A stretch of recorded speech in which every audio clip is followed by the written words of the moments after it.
គេថាលុយមិនអាចទិញភាពរីករាយបានទេ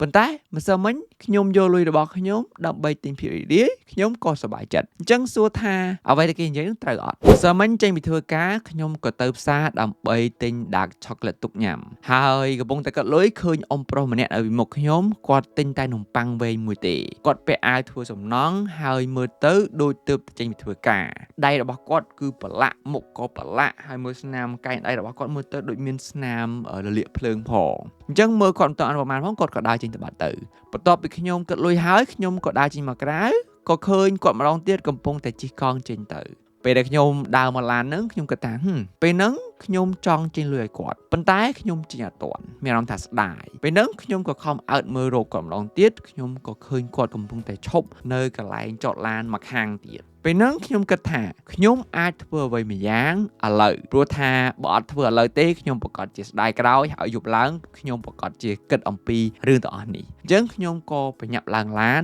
ហើយជិះទៅរកគាត់នៅពេលទៅដល់គាត់ខ្ញុំក៏ទម្លាក់កញ្ចក់ហើយខ្ញុំក៏សួរគាត់ថាតើខ្ញុំអាចជូនលុយគាត់ខ្លះបានអត់ពេលហ្នឹងគាត់មើលមុខខ្ញុំហើយក៏គាត់ឆ្លើយថាវានឹងអាចជួយបានច្រើនពេលដែលខ្ញុំឮបែបហ្នឹងខ្ញុំក៏ដកលុយមួយចំនួនហើយជូនគាត់ទៅគាត់ទទួលលុយខ្ញុំហើយគាត់ញញឹមហើយគាត់និយាយថា bless your heart កំឡុងពេលហ្នឹងគឺ